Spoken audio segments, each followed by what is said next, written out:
So hello guys, welcome back to my YouTube channel. और इस video में आज हम अपना वाइंड एनर्जी की मदद से कैसे इलेक्ट्रिसिटी को जनरेट कर सकते हैं, आज हम उस टॉपिक को लेंगे और एकदम क्लियरली समझेंगे कि कैसे एक वाइंड मिल वर्क करता है और वाइंड मिल को हम किस तरह से यूज़ करेंगे और लिमिटेड है कैसे, हर एक चीज़ को वाइंड मिल के बारे में आज हम जान जाएंगे। तो वीडियो को शुरू से लेकर अंत तक बिना स्किप करे देखिए, और अगर आप चैनल पर नए हैं तो चैनल को सब्सक्राइब कीजिए और अपने दोस्तों के साथ इस वीडियो को शेयर जरूर कीजिएगा। तो चलिए स्टार्ट करते हैं। चलिए अब हम लोग अपना फर्स्ट टॉपिक स्टार्ट करते हैं, जो है electricity generation using wind energy. तो वाइंड एनर्जी की मदद से हम कैसे इलेक्ट्रिसिटी को जनरेट कर सकते हैं। तो सबसे पहले आपने ये जरूर सुना होगा वाइंड मिल, ठीक है। वाइंड मिल मतलब क्या, पवन चक्की। आपको ये फोटो में दिख रहा होगा कि ये जो वाइंड मिल्स होते हैं ये बहुत बड़े बड़े होते हैं जो इलेक्ट्रिसिटी जनरेट करते हैं। और वो कैसे जनरेट करते हैं, तो वो जो उनके ब्लेड्स होते हैं वो गोल गोल घूमते हैं और उसकी वजह से इलेक्ट्रिसिटी जनरेट होती है, एकदम सेम टरबाइन के जैसे। जैसे हमने थर्मल पावर प्लांट में देखा था, न्यूक्लियर पावर प्लांट में देखा था कि टरबाइन घूमता है और उससे इलेक्ट्रिसिटी जनरेट होती है। वैसा ही इसके अंदर भी होता है कि ये जो ब्लेड है वो घूमता है और इलेक्ट्रिसिटी जनरेट होती है। अब कितनी इलेक्ट्रिसिटी जनरेट होती है वो ब्लेड के ऊपर डिपेंड होता है। मतलब जितना बड़ा ब्लेड रहता है उतना ज़्यादा इलेक्ट्रिसिटी जनरेट होती है। मतलब जितना कैपेसिटी रहती है एक वाइंड मिल की इलेक्ट्रिसिटी जनरेट करने की, उतनी वो बनाता है, ठीक है। और उसको घुमाने के लिए भी बहुत ज़्यादा स्पीड हवा चाहिए रहता है। मतलब जितना बड़ा वाइंड मिल रहेगा उतना ज़्यादा हाई प्रेशर, मतलब हाई वेलोसिटी वाला एयर चाहिए रहता है। तो उतने बड़े बड़े जो वाइंड मिल्स होते हैं वो पहाड़ों में लगे रहते हैं, नहीं तो समुंदर के इधर लगे रहते हैं, क्योंकि वहाँ पे ज़्यादा स्पीड हवा चलती है। अभी अपने शहर वहर में तो लगेंगे नहीं, क्योंकि वहाँ पे हवा स्पीड नहीं चलती, ठीक है। तो सबसे पहले हम पॉइंट देख लेते हैं, उसके बाद देख लेंगे कि कैसे एक वाइंड मिल वर्क करता है, उसका पूरा वर्किंग स्ट्रक्चर देख लेंगे, ओके। और कैसे इलेक्ट्रिसिटी जनरेट होगी। तो सबसे पहले पॉइंट देख लेते हैं। Wind turbine with capacity right from less than 1 kV to about 7 metre are commercial available. मतलब ये सारे जो वाइंड मिल्स है जो 1000 वोल्ट इलेक्ट्रिसिटी जनरेट करते हैं, 1 kV मतलब 1000 वोल्ट का इलेक्ट्रिसिटी जनरेट करते हैं, ठीक है। और या मतलब 1000 वोल्ट से लेकर 7 मेगावोल्ट मतलब 7000 kV, ठीक है। इतना मेगावोल्ट है, 7 मेगावोल्ट मतलब 7000 kV इलेक्ट्रिसिटी जनरेट कर सकते हैं। ये जो रहते हैं वो कमर्शियली अवेलेबल रहते हैं। Depending on the wind velocity available at the side of installation. मतलब हवा की वेलोसिटी के हिसाब से इलेक्ट्रिसिटी जनरेट होगी। मतलब जितना ज़्यादा स्पीड हवा रहेगा उतनी ज़्यादा इलेक्ट्रिसिटी जनरेट होगी। और वो जगह के हिसाब से रहता है, मतलब कौन सी जगह पे हमने लगाया उस हिसाब से इलेक्ट्रिसिटी जनरेट होती है। Wind turbine with specific capacity selected. मतलब जितनी स्पीड हवा रहेगी उसके हिसाब से जो उधर टरबाइन लगाया रहता है। मतलब बहुत ज़्यादा स्पीड हवा उधर चलती है, समझ लीजिए पहाड़ है तो उधर बहुत ज़्यादा स्पीड हवा चल रही है, तो वहाँ पे हम एक बड़ा सा टरबाइन डाल देंगे, मतलब बड़ा सा एक वाइंड मिल डाल देंगे ताकि वहाँ पे ज़्यादा इलेक्ट्रिसिटी जनरेट हो। और अगर अपने इधर मतलब डालना रहेगा आजू बाजू में जहाँ पे मतलब कम हवा चलती है, तो वहाँ पे हम एक छोटा सा वाइंड टरबाइन डालेंगे, मतलब एक वाइंड मिल डालेंगे, तो वो कम लेस एनर्जी बनाएगा, ठीक है। The wind velocity at specific location depend on many geographical factors। मतलब अलग अलग geographical factors की वजह से अलग अलग जगह पे अलग अलग वाइंड वेलोसिटी है, वाइंड की स्पीड है अलग अलग। मतलब पहाड़ों पे अलग है, समुंदर में स्पीड अलग है, और हमारा जो नॉर्मल जगह वहाँ पे स्पीड अलग है। तो वो किसके वजह से अलग है, तो अलग जो जोग्राफिकल फैक्टर्स है उनके वजह से कुछ, मतलब उनके ऊपर डिपेंड रहता है कि स्पीड कितनी रहेगी वाइंड की। और सबसे ज़्यादा वाइंड की जो स्पीड होती है वो समुंदर की तरह होती है, ठीक है। आगे चलते।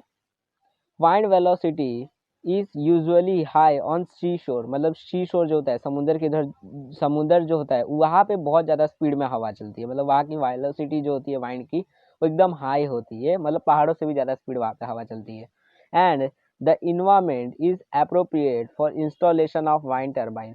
और वहीं पे मतलब अच्छा रहता है वहाँ पे अगर वाइंड टर्बाइन लगाएंगे, वाइंड मिल अगर वहाँ पे लगाएंगे तो अच्छा रहेगा। वो अच्छी जगह है, मतलब अच्छी जगह पे है वहाँ पे अगर वाइंड मिल लगाएंगे, क्योंकि वहाँ पे ज़्यादा इलेक्ट्रिसिटी जनरेट होगी, क्योंकि वहाँ पे वाइंड की वेलोसिटी जो है वो ज़्यादा है, हाई है। इसलिए वहाँ पे हमें लगाना चाहिए एक वाइंड टर्बाइन को, मतलब वाइंड मिल को। Wind energy is a clean energy source. Wind energy जो है एक क्लीन एनर्जी सोर्स है, मतलब किसी भी तरह, मतलब क्लीन एनर्जी सोर्स मतलब क्या, किसी भी तरीके का वो भी है, मतलब हवा आ रही है और मतलब कुछ उसका थोड़ा ना हम जैसे उसको खत्म करते जा रहे हैं हवा को, हवा आ रही है एक तरफ से चली जा रही है, वापस भी वो आ सकती है, ठीक है, मतलब अनलिमिटेड भी है। और ऊपर से ये जो वाइंड एनर्जी है ये किसी भी तरह से हम लोग को हार्म नहीं पहुंचाती, इन्वायरमेंट को हार्म नहीं पहुंचाती, मतलब किसी भी तरह से यहाँ पे पॉल्यूशन नहीं हो रहा है, मतलब वाइंड एनर्जी जो है वो एक क्लीन एनर्जी सोर्स है, ठीक है। आगे चलते हैं। However, the wind velocity necessary for wind energy generation is not available everywhere। मतलब क्या बोल रहा है कि हर जगह जो वाइंड की वेलोसिटी है वो जरूरी नहीं कि हर जगह वाइंड एनर्जी मतलब प्रोड्यूस करना है ना, तो जरूरी नहीं कि हर जगह वाइंड एनर्जी मतलब वाइंड की वेलोसिटी हो, ठीक है, मतलब हर जगह मतलब अपने इधर एकदम हवा जो है स्पीड में चलते रहे, एक दिन बाई चांस चल गया, रोज रोज हमारे इधर चल नहीं सकता स्पीड हवा, तो अलग अलग जोग्राफिकल जगह पे अलग अलग वाइंड की वेलोसिटी है, तो हर जगह हम इस हर जगह पे मतलब हम वाइंड एनर्जी को यूज नहीं कर सकते, मतलब ये जो है वो अनअवेलेबल होता है हर जगह पे, मतलब कहीं कहीं पे भी ये हम यूज कर सकते हैं, जैसे पहाड़ों में यूज कर सकते हैं, समुंदर के इधर हम यूज कर सकते हैं, विलेज के इधर यूज कर सकते हैं, मतलब जहाँ पे हाइट ज्यादा रहती है ना जिस जगह पे, उस जगह पे हम इसको यूज कर सकते हैं, ठीक है, जहाँ पे ज्यादा हवा स्पीड चलती है। अब हम अपने इधर इसको यूज नहीं कर सकते वाइंड एनर्जी को, हम अपने इधर सोलर एनर्जी यूज कर सकते हैं लेकिन वाइंड एनर्जी को यूज नहीं कर सकते क्योंकि अपने इधर ज्यादा स्पीड हवा नहीं चलती, तो ये हम हर जगह यूज नहीं कर सकते, हर जगह अवेलेबल नहीं है। In that sense use of wind energy is limited, और इसकी वजह से मतलब ये क्या सेंस देता है कि वाइंड एनर्जी जो है वो लिमिटेड भी है एक तरीके से, मतलब क्या, मतलब हवा को हम खत्म नहीं करें लेकिन हम हवा को हर जगह इस्तेमाल नहीं कर सकते, तो ये एक तरीके से लिमिटेड है वाइंड एनर्जी, हम हर जगह उसको लेके मतलब यूज नहीं कर सकते वाइंड एनर्जी को, हम एक फिक्स जगह पे यूज कर सकते हैं कि पहाड़ों में यूज कर सकते हैं, नहीं तो समुद्र की तरह यूज कर सकते हैं, अपने इधर हम यूज नहीं कर सकते, ठीक है। आगे चलते। ये तो हो गई बातें कि वाइंड मिल्स जो होते हैं वो कितनी बिजली बनाते हैं, कितनी बना सकते हैं और कहाँ पे उसे लगाया जाता है, ठीक है, ये सारी तो ऐसे ऊपर की बातें। अब ये देख लेते हैं कि एक वाइंड मिल बिजली बनाता कैसे, इलेक्ट्रिसिटी जनरेट कैसे करता है, मतलब अब आप सोचोगे कि हमने जितने भी पावर प्लांट देखे कि मतलब थर्मल पावर प्लांट देखा, न्यूक्लियर पावर प्लांट देखा, उसके अंदर टरबाइन जो रहता है वो बहुत ही ज़्यादा स्पीड में घूमता है, एक हाई प्रेशर का स्टीम आता है, नहीं तो लिक्विड आता है, हमने हाइड्रो इलेक्ट्रिक पावर प्लांट में देखा कि पानी आता है एकदम हाई प्रेशर में, तो वो एकदम स्पीड में उस टरबाइन को घुमाते हैं, मतलब एकदम जो रोटेशन होता है टरबाइन का वो एकदम स्पीड अप होता है, बहुत स्पीड में घूमता है। लेकिन हम जो वाइंड मिल्स देखते हैं तो वो बहुत ही धीरे धीरे घूमता है, मतलब एकदम स्लोली स्लोली घूमता है, आपने देखा होगा बहुत ही ज्यादा स्लोली स्लोली घूमता है, एकदम स्पीड में नहीं घूमता वो। तो फिर उतना धीरे धीरे वो कैसे इलेक्ट्रिसिटी जनरेट कर सकता है, तो वो देखते हैं, ठीक है, इसके स्ट्रक्चर में ही है कि वो कैसे इलेक्ट्रिसिटी जनरेट करता है। तो सबसे पहले हम ये जान लेते हैं कि एक वाइंड मिल में रहते क्या क्या, उसके पार्ट्स रहते क्या क्या है, ठीक है। तो सबसे पहले होता है उसका एक ब्लेड, ठीक है, फिर होता है एक गियर बॉक्स उसके अंदर रहता है, ठीक है, गियर बॉक्स का क्या काम है, तो आपको गियर पता होता है ना, गाड़ी का गियर, ठीक है, वो उसी के जैसा ये भी रहता है, हम आगे समझ जाएंगे, ठीक है, जब हम लोग अभी समझेंगे, आप टेंशन मत लो, आप बस इतना समझ लो क्या क्या पार्ट्स है। गियर बॉक्स होता है, फिर होता है एक जनरेटर इलेक्ट्रिसिटी जनरेट करने के लिए, और ये सबको अटैच करने के लिए लगे होते हैं कुछ शाफ्ट, ठीक है, शाफ्ट मतलब क्या, हमने नेचुरल गैस वाले में देखा था ना, पाइप रॉड लगा रहता है, ठीक है, सबको अटैच करने के लिए, तो ये जो ब्लेड है उसको गियर बॉक्स से अटैच करने के लिए शाफ्ट लगा है, और जनरेटर को गियर बॉक्स से अटैच करने के लिए शाफ्ट लगा है, ठीक है, और ये नीचे सपोर्टर है, ओके, बस इतनी चीजें रहती है, इतनी चीजें याद रखो। और फिर यहाँ से जब हवा आएगी, ठीक है, अब देखते हैं कैसे होगा। जब यहाँ से हवा आएगी तो ये जो ब्लेड है वो घूमेगा, ठीक है, ब्लेड घूमने के बाद क्या होगा, ब्लेड घूमने के बाद ये होगा, ये जो शाफ्ट है, ठीक है, ये गोल गोल घूमेगा, और जैसे ही ये गोल गोल घूमेगा ये जो गियर बॉक्स है अब इसका काम आ जाता है, ठीक है। अब ये गियर बॉक्स का काम क्या रहता है ये पहले समझ लो। गियर बॉक्स का मतलब ये होता है ना, देखो गियर मतलब आपको पता है ना, गाड़ी का गियर होता है स्पीड अप करने के लिए, ठीक है, गाड़ी का स्पीड बढ़ाने के लिए हम गियर लगाते हैं, वैसे ही ये जो गियर बॉक्स होता है इसका रोटेशन को स्पीड करने के लिए, मतलब ये जो रोटेशन था शाफ्ट का, ठीक है, बहुत धीरे धीरे, ये जो ब्लेड है बहुत धीरे धीरे रोटेट हो रहा है, और ये जो गियर बॉक्स है उसका जो रोटेशन स्पीड है उसको मतलब बहुत ही ज़्यादा स्पीड कर देता है, मतलब ऐसे मल्टीप्लाई कर देता है, मल्टीपल में हो जाता है, ऐसे 10 गुना मान लो 10 गुना स्पीड बढ़ा देता है। ये जो गियर बॉक्स होता है वो स्पीड बढ़ाने का काम करता है।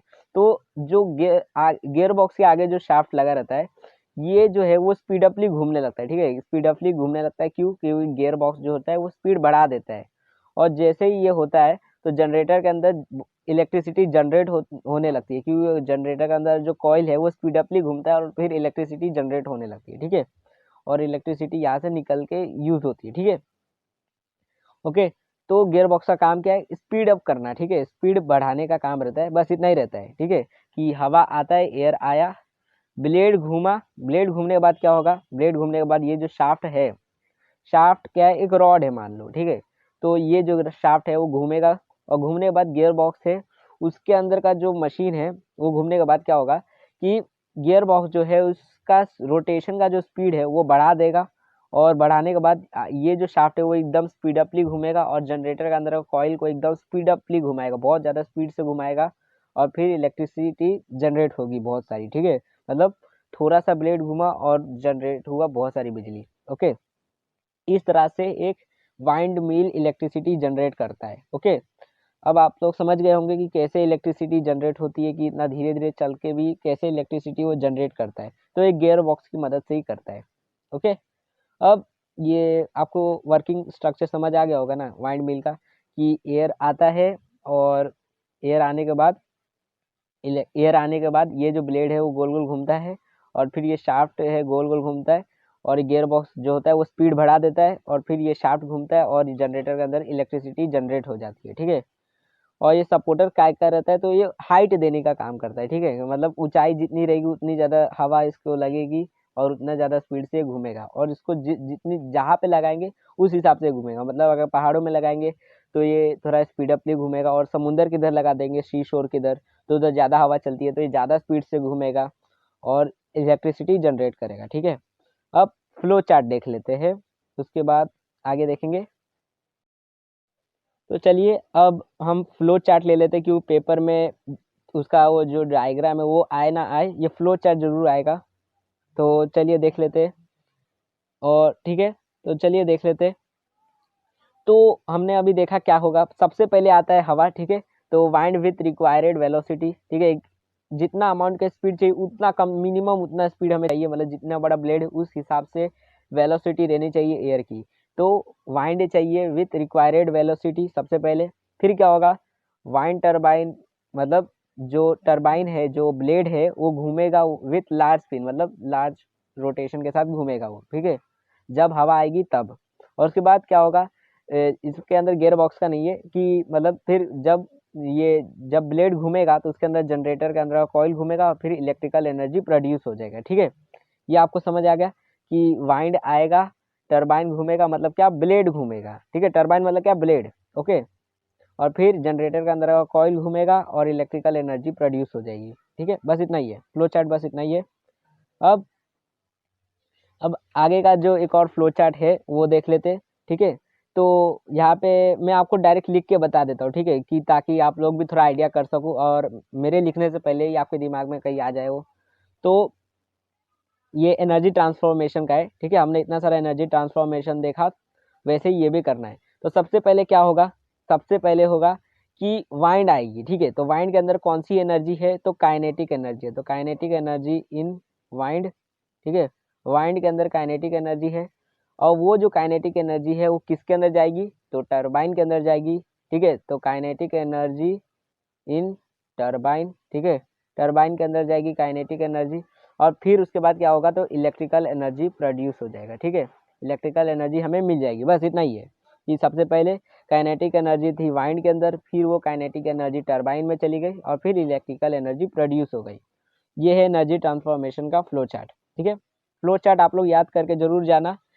अगर आपको ये नहीं समझ आए तो आप लोग टेक्स्ट बुक में एक बार देख लो फ्लो चार्ट को, आपको समझ आ जाएगा, ठीक है।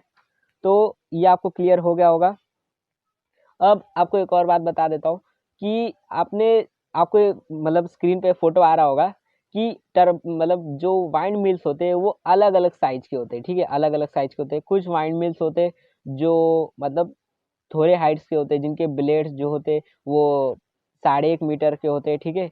और फिर कुछ जो मतलब वाइंड मिल्स होते हैं वो 500 मीटर वाले ब्लेड्स वाले होते हैं, मतलब बड़े बड़े, मतलब अलग अलग हाइट्स के रहते हैं, मतलब डिफरेंट कैपेसिटी वाले जो वाइंड मिल्स होते हैं वो होते हैं। और वो जो होते हैं वो अलग अलग मतलब इलेक्ट्रिसिटी जनरेट करते हैं। मतलब जो छोटा वाला जो वाइंड मिल होता है वो 2 किलो वोल्ट एनर्जी प्रोड्यूस करता है, और जो बड़ा वाला होता है 500 मीटर वाला जो ब्लेड वाला जो वाइंड मिल होता है वो 2000 किलो वोल्ट एनर्जी प्रोड्यूस कर सकता है, इतनी कैपेसिटी रहती है। और जो उससे भी बड़ा वाला होता है, जिसका जो 100 मीटर वाला जो ब्लेड होता है वो प्रोड्यूस करता है 6000 से लेकर 7000 किलो वोल्ट, मतलब क्या 6 से 7 मेगा वोल्ट एनर्जी इतनी प्रोड्यूस करता है, ठीक है। और इससे भी एक बड़ा होता है जो कुछ मतलब सबसे मतलब देखा जाए अगर दुनिया में सबसे बड़ा जो वाइंड मिल है तो वो 800 मीटर ऐसा कुछ होता है, 800 मीटर का होता है। वो आईफिल टावर से बस 200 मीटर छोटा होता है। आईफिल टावर जो है उससे बस 200 मीटर छोटा होता है।